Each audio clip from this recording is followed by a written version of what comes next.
Let's talk about on being nonchalant. It's so funny because it's not a new thing actually.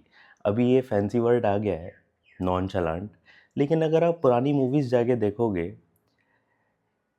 एक protagonist है, actress है, actress पूरी हंसती खेलती jokes मार रही है, बड़ी जॉली है, जॉयफुल है, एंड एक्टर अनफेज्ड, नॉनचलांट, सनी देओल, उससे फर्क नहीं पड़ता। एंड क्लासिक डायलॉग, तुम्हें हंसी नहीं आती, तुम हंसते नहीं हो। ये जो कंसेप्ट है ना, ये बहुत पहले से चला आ रहा है of being nonchalant, and I have never subscribed to this idea. It's according to me performative. अगर आप नॉनशलांट अगर आप परफॉर्म कर रहे हैं, sir ma'am, it's simply the fear of judgment, fear of rejection, fear of exposure. Nonchalant is just a fancy word to say all these things.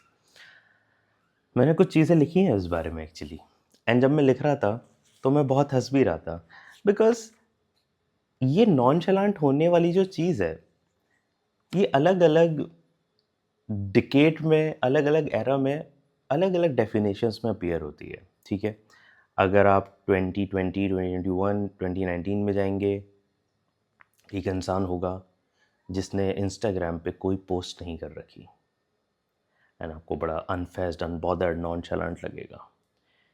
इससे थोड़ा और पहले जाएंगे, डीपी नहीं लगा रखी। मैं ये नहीं कह रहा कि ये सारी चीज़ें एक इंसान बाय चॉइस नहीं कर सकता, और जो भी ये कर रहा है वो नॉनशलांट बनने की कोशिश कर रहा है, बट ये कुछ तरीके हैं नॉनशलांट बनने के, अपीयर होने के। इसके पीछे की मोटिवेशन डिसाइड करती है। और पीछे जाएंगे, फेसबुक वाला एरा आ जाता है। 2010 से 2020 तक का एरा अगर आप उठाएंगे, तो भाई मिस्टीरियस होना, ये सारी चीज़ें पर्पस क्या सर्व कर रही हैं? असल में ये आपको सेफ रखती हैं, ये आपको सिक्योर रखती है। फियर ऑफ जजमेंट बहुत बड़ी चीज़ है, और ज़्यादातर लोग जिनमें अपने एक्सपोजर को लेके एंजाइटी है, फियर है, जजमेंट का डर है, they tend to pursue all these things because being nonchalant nowadays actually comes with some degree of क्या बोलेंगे, leverage in your coolness, but cool होने में और कोल्ड होने में थोड़ा सा अंतर है। तो नॉन शलांट जो वर्ड है, एक फ्रेंच वर्ड है, नॉन शाल्योर या शालॉयर, मुझे नहीं पता प्रोनाउंस कैसे करना है, जिसका मतलब होता है टू नॉट केयर। कुछ लोगों के अंदर ये apathy, emotional numbness, dysregulated emotions या सप्रेशन उनकी पास्ट की कंडीशनिंग की वजह से होता है, जिसकी वजह से दे में अपीयर नॉनशलांट, बट एक्चुअली में they are not in touch with their emotions. वो वल्नरेबल होना नहीं जानते, वो बहुत डरते हैं, वो एंशियस हैं, वो परेशान हैं। तो एक जगह पर ये बहुत जेन्युइन कंसर्न हो सकते हैं, लेकिन नॉनशलांट अगर परफॉर्मेंस है किसी की, तो यहाँ पे मेरी दो एक्सप्लेनेशंस है। पहला, इधर इस परफॉर्मेंस के पीछे कोई मोटिवेशन है, ये इंसान कुछ स्टेटमेंट देना चाह रहा है। इधर ये इंसान भी इमोशनली नम है, बस इसने जो परफॉर्मेंस है उसको एक मीन की तरह ढूंढ लिया, उस चीज़ को मोर एक्सेप्टेबल फॉर्म में एक्सप्रेस करने के लिए। मेरे हिसाब से नॉनशलांट का मतलब है इनडिफरेंट होना, इमोशनली अलूफ होना, कोल्ड होना, डिसमिसिव होना, और एक्सेसिव स्टोइक हो जाना। कोई ज़रूरत नहीं है इस चीज़ की, ये कोई बहुत अच्छी चीज़ नहीं है। अनफेज्ड रहना, अनकंसर्न्ड रहना। लेकिन ये साइकोलॉजिकल डिफेंस ऐसे हो सकता है जहाँ पे आपके ऑथेंटिक सेल्फ को, आपके एक्सप्रेशन को, जहाँ पे आपको रोना आया और आप रो दिए, जहाँ पे आपने एक्साइटमेंट दिखाई, जहाँ पे आपने अफेक्शन, लव, कंसर्न दिखाया, और लोगों ने उसको जज करा, आपके आसपास के लोगों ने समहाउ आपको क्रिटिसाइज करा या उसको सप्रेस करा, एंड अब आपके लिए nonchalant attitude most comforting attitude है। हो सकता है आप सोशली एंशियस हो, ये भी बिल्कुल पॉसिबल है। मेरे पास एक बड़ी इंटरेस्टिंग एनालॉजी है इसके लिए। तो कॉलेज में, स्कूल में जब बच्चे प्रिपरेशन करते हैं फॉर द एग्जामिनेशन, आप एक बड़ी कॉमन थीम देखेंगे कि people are hesitant to tell you how much they have prepared for the exam, और वो कितनी इंटेंसली तैयारी कर रहे हैं एग्जाम की, ये कभी कोई खुल के नहीं बताता। ये अपने एफर्ट्स क्यों छुपाते हैं लोग, जब वो बहुत अच्छे एफर्ट्स डाल रहे हैं, किसी चीज़ में बहुत मेहनत कर रहे हैं? Why they are, a lot of people are hesitant to showcase all these things, not just showcase, मतलब कि उन चीज़ों को सामने रखना भी उसका एक रीज़न है, ताकि आप उनको कभी जज ही ना कर पाएँ, उनकी ट्रू इवैल्यूएशन आपके हाथ में आ ही ना पाए। अगर आपको पता ही नहीं है कि मैंने प्रिपरेशन करी है, नहीं करी है, मैंने कितनी मेहनत करी, कितनी नहीं करी, तो मेरे रिज़ल्ट को देखने के बाद आप मेरे बारे में कोई ऑथेंटिक, ट्रू, रियल एनालिसिस कर ही नहीं सकते, क्योंकि आपके पास एक इन्फॉर्मेशन नहीं है कि मैंने कितना इनपुट दिया इस चीज़ के अंदर। यानी कि कई सारे लोग एंथुसियाज़्म नहीं दिखाते, एफर्ट्स भी नहीं दिखाते, वो ये भी नहीं दिखाते कि they are putting a lot of their hard work into something. वो नॉनशलांट एक्ट करते हैं, बिकॉज़ इन चीज़ों को दिखा देने पर सक्सेस, अटेंशन, रिकॉग्निशन जैसी चीज़ें भी एक्सपोज़ कर सकती हैं उनके फेलियर्स को, उनकी कैपेसिटी को, कॉम्पिटेंस को। Again, being nonchalant is just another way of saying that I am fearful of my authentic self. अनफेस्ड रहने में, अनबॉदर्ड रहने में, पार्टिसिपेट ना करने में एक तरीके की सेफ्टी होती है। जैसे कि एक क्लासरूम है, आप उसके अंदर बैठे हैं, आप कभी कुछ बोलते ही नहीं हैं, ठीक है, लेकिन आप एक परफॉर्मेंस कैरी करते हैं, तो लोग आपके बारे में जो भी सोचेंगे इन the end of the day, चाहे वो सही भी हो, चाहे वो गलत भी हो, चाहे वो खराब भी हो, सारी चीज़ें इन the end of the day assumption रहने वाली हैं, और आप हर चीज़ को डिसमिस कर सकते हैं कि ये दिस इज़ नॉट मी, क्योंकि आपने अपना रियल सेल्फ तो कभी दिखाया ही नहीं है। ऑथेंटिक सेंस में जो इंसान एक्चुअली नॉनशलांट है, शायद उसे पता भी नहीं है कि वो नॉनशलांट है, बिकॉज वो इंटरनल एंजाइटी से, इमोशन से, फियर से डील कर रहा है। और एक इंसान जो परफॉर्म कर रहा है टू अचीव सम गोल्स, ये गोल्स कैसे हो सकते हैं?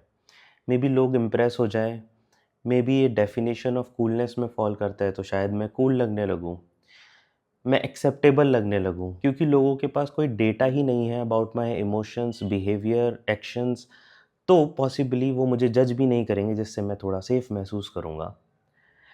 एक बीच में एडवाइस भी चलती है कि डेटिंग के टाइम पे you should act nonchalant and do not show that you are excited and everything. Bullshit, bullshit.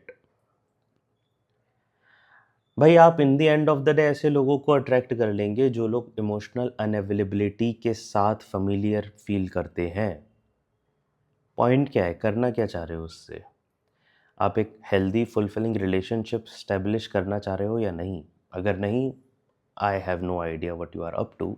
अगर हाँ, तो आपकी शुरुआत में नॉनशलांट होना वुडंट हेल्प यू।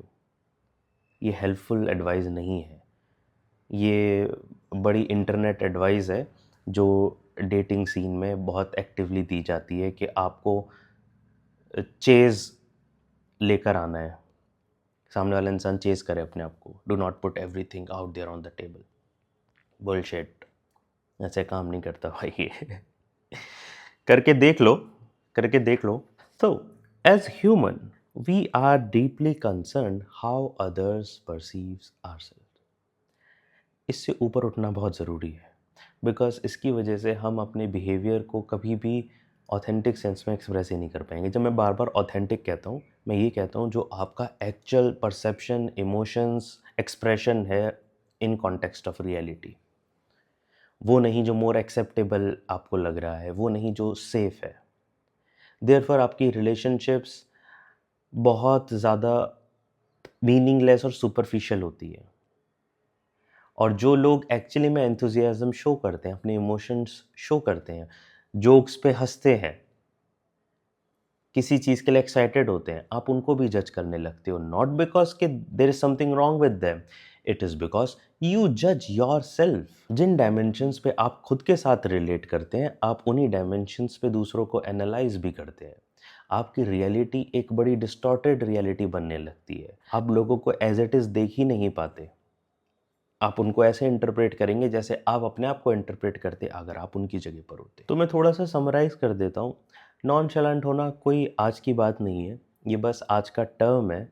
लोग बहुत पहले से, बहुत तरीक़ों से ये अनफेज़्ड एटीट्यूड कैरी करते आ रहे हैं। ये इतना प्रोमिनेंट और कूल पोर्ट्रे करा जाता है कि ये पुरानी मूवीज़ में तुम्हें देखने को मिल जाएगा। जहाँ पे एक मस्कुलर मैन है जो इमोशनलेस है, स्टोइक है, जो हँसता नहीं है, जो एंथुसियाज़्म नहीं दिखाता, एक्साइटेड नहीं है, और उसको प्रोटैगनिस्ट की तरह पोर्ट्रे करा जाता है।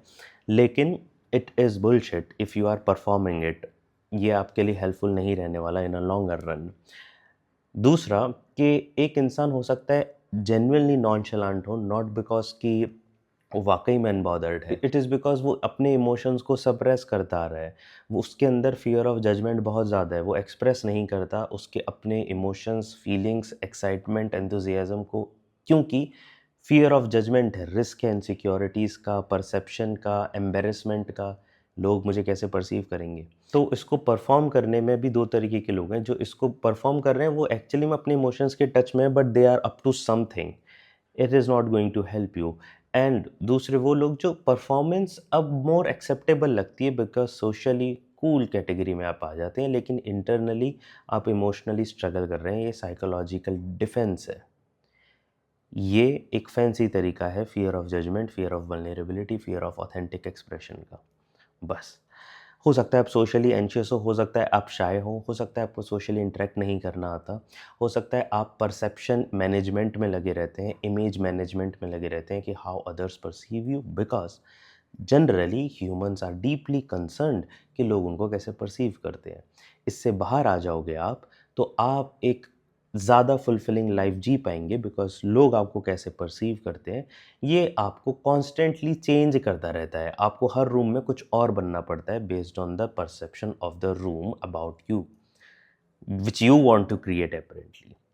ये डिज़ायर से भी आ सकता है to control every one's perception, which is again unrealistic because it is not going to help you nor your relationship, neither in any aspects of your life in a very psychologically healthy manner. मैं तो कभी शायद नॉनशैलेंट रहा हूँगा 6th-7th standard में। मुझे याद है कि एक्ट आउट करने की कोशिश कर रहा हूँ, बट सूनर और लेटर, इनफैक्ट काफ़ी अर्ली फेज ऑफ लाइफ में मुझे रियलाइज़ हो गया इट्स बुलशिट। ओके।